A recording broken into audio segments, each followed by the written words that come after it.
So, welcome to Beauty of Colors podcast, Stephen. It's great to have you on the show. Thanks for having me. I really appreciate it.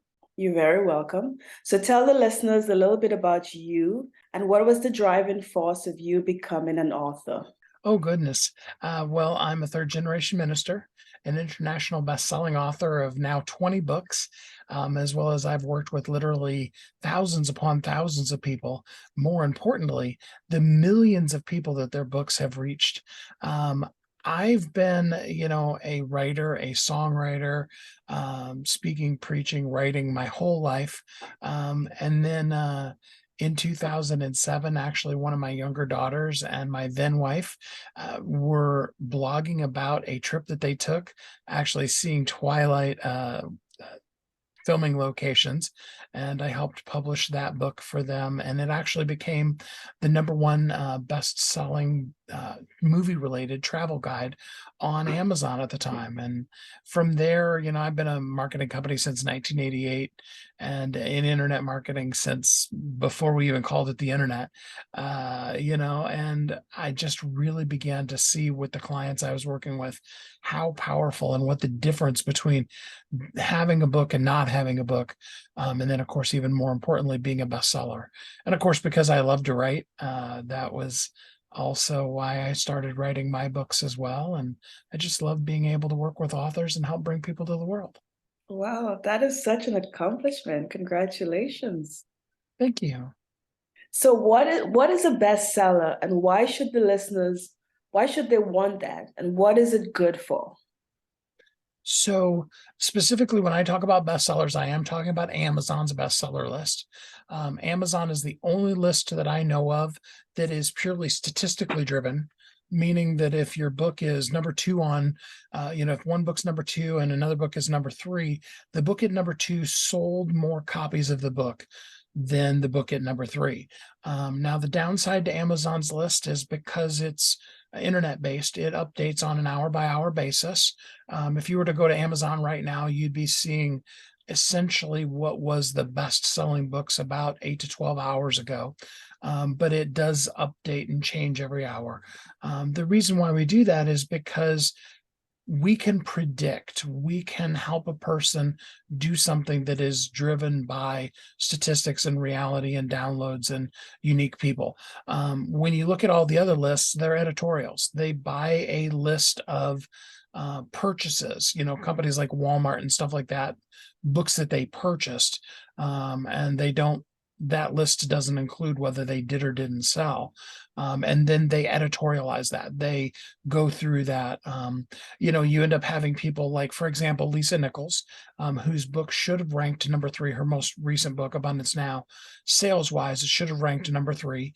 The reason why it should have ranked number three is because Oprah was promoting a book with Brene Brown in that same category that same month that it released. But other than that, it most definitely was a best-selling book. In fact, it broke records with HarperCollins, which is the largest publishing company in the world. It broke records for them going to not just a second printing, but a third printing of the book. But that book did not make the bestseller list.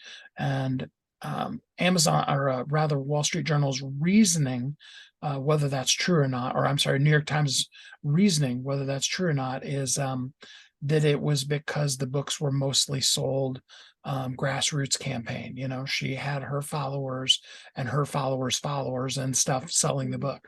And that's okay. They're a privately held company. That's how they want to do their lists. It's just it's impossible for me to teach you how to be able to do something that isn't based in a predictable algorithm. So we're talking about that. Now, as far as what does a bestseller do for you? And I should say one other thing before I jump in that, and that's, as I say in my latest book, bestseller is only the beginning. Bestseller is like graduating from medical school. There's over 200,000 people that graduate from some form of medical school every year. There's only 50,000 internships. That means that 3/4 of the people that are Dr. So-and-so, not including people with PhDs, but our medical doctors, will never even go on so far as to be an intern and ever write one prescription, let alone do any other medical stuff. The same is true with being a bestseller. Over 80% of people who say they want to write a book um, say they want to write a book.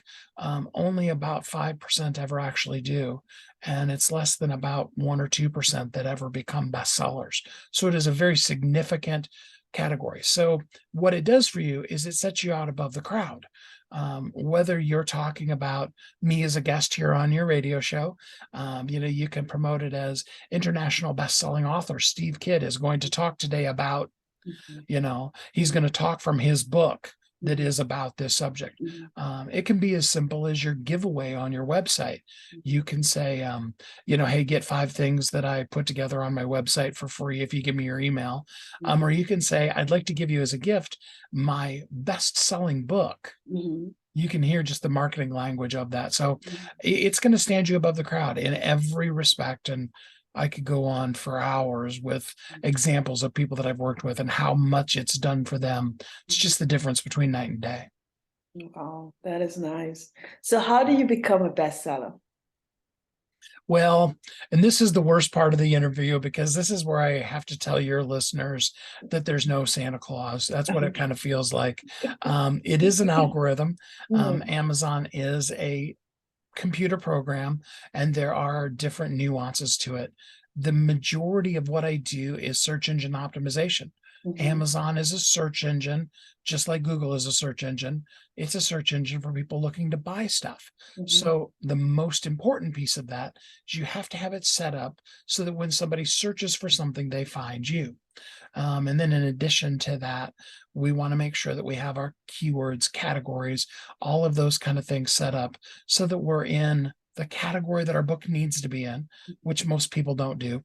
Most people that write their first book, almost everybody puts their first book somewhere in self-help, which means that, in order to become a bestseller, you would have to sell as many books as Tony Robbins can sell on a first day he launches a book. And that's kind of a high goal.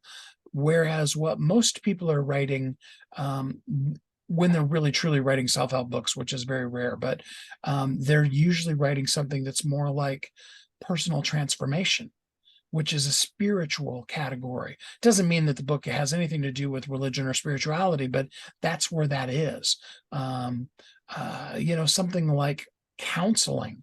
If you're a psychologist, the counseling is it's a subcategory of health, fitness, and dieting.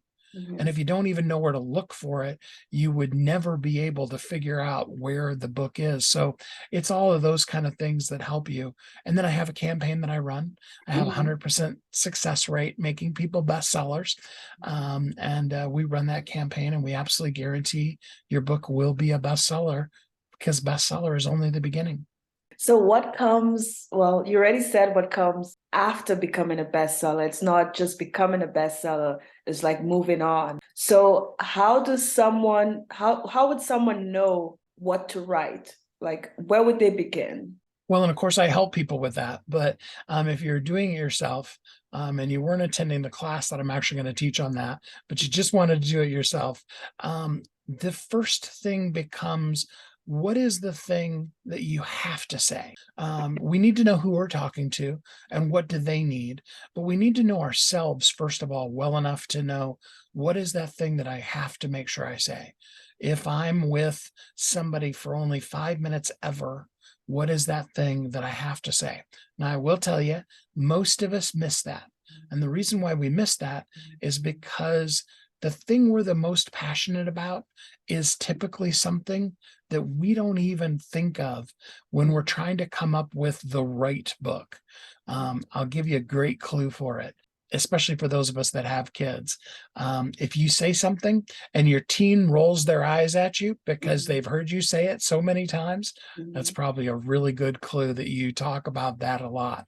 If everybody in your friend group says, ask them. I've had people literally call up their best friend and say, what is the thing that I'm always talking about? And they'll be like, oh, you know how you're always talking about whatever, it could be a football team. It could be why you love lime scented, dishwashing soap when you're doing dishes by hand. Mhm. You might be one of those parents who are constantly nagging their children to clean their room. Now, that doesn't mean that necessarily you're writing a book, clean your room. But it's more the why behind that. Why Mhm. is cleaning your room important? Why do you constantly tell your kids to pick up after themselves? Do you know that there are parents who actually don't? I was shocked when I became an adult and discovered there were parents whose mothers didn't clean house well, or maybe didn't clean house at all. Mhm. And so that is the beginning clue to begin to narrow in on what it is that you really, truly are passionate about. Wow, that's nice. So can you walk the listeners through the process of publishing or self-publishing? Sure. And I would definitely encourage you to self-publish these days. Mhm. Unless you're already a published author, it's very difficult to get um, the contracts. You know, we've all seen the movies where a person gets $1 million advance check. That really doesn't happen much anymore. Mhm. I can tell you from experience, those publishing companies, they're going to look at your social media. And if you can't post a post on a random Tuesday that 3,000 people or more comment or like on, they won't even look at you. And I'm Oh, just talking about some random post about whatever, not something that you were doing on purpose to get people to follow. So that's number one why you want to do self publishing. But the most important reason is you want to have ownership over that book. Going back to Lisa Nichols, for example, when she put out Abundance Now with HarperCollins, mhm. and then she went to do the Abundant Life program, which is the course she always intended to teach, Mhm. and was where she was going to really make the money from that. HarperCollins owns about 70 to 90% of the content of that book. She couldn't use it. They didn't give her permission. And there's a lot of authors out there, say fiction authors, who have huge followings. They're extremely popular books, but they've never made movies. You know, the Lord of the Rings movies didn't go out until the Lord of the Rings series was beyond the purview of the publisher to be able to say, no, we're not going to make this movie. So you want to self-publish, number one, for the ownership of that, and for the more importantly, for the ownership of that content. Mhm. And then process-wise, first thing you want to do is narrow down who's the book for. And we go through who's the ideal client. We narrow it down to one person. I always recommend, and the reason why one is because then we can have a conversation like you and I are having. Mhm. Mhm. Um, and then I always encourage a person to do speaking to write. Just get on like a Zoom meeting, like you and I are doing right now. Mhm. I can even give you a series of questions if you don't know what to ask, Mhm. and have that person walk you through it. Or if you don't have somebody, you can interview yourself. Just answer those questions. Mhm. By talking, we are sharing with the person we're talking to. When we write, it's very cathartic. It's great for therapy. But when a book is written, handwritten, typically, it's going to be a lot of their stuff as opposed to a lot of you, the reader's stuff. So Mhm. you speak to write, have that transcribed, Mhm. have a content development, a story developer come through and help you identify what's missing. You started telling us the story about Aunt Jan, and you never finished telling us what happened to Aunt Jan. Now we got to know what happened to Aunt Jan, that kind of stuff. Mhm. And then, of course, a grammar editor to do punctuation, spelling, and all those things. Mhm. A graphics person to do the cover for you. Mhm. And then you actually get your account on KDP, and you either hire somebody that knows the SEO like I do, Mhm. or you learn SEO, which you can. Everything's time versus money. Do you have Mhm. the time to learn it, or do you pay somebody who already did learn it? Mhm. And you set up your book properly. And if done right, Mhm. your book on launch day absolutely will be a bestseller. When I say launch day, it's actually a 2-3 day period, but when your book launches, bestseller is the beginning. Mhm. Wow. So can you talk about your book and where can the listeners get a copy of it? Well, so my book, the latest book, book 20, is called Okay. Bestseller is Only the Beginning. It is a guide to helping you really truly create ongoing wealth in your life. Mhm. But it's also based off of after you become a bestseller, everybody asks me, now what? So we talk about, okay, now what? Mhm. And we go into that whole concept of having a plan, of what you're going to do with the book. Are you going to make a course like we were talking about, Lisa did? Are you going Mhm. to be a speaker? Are you going to go on podcasts like this and Mhm. talk about your book? And then when you do, what are you going to sell to them? Are you going to try to make even say $1,000, a dollar at a time selling books? Mhm. Or do you have $1,000 course that if you sell one, you made $1,000? To help you out with that, I put together a free gift for your listeners.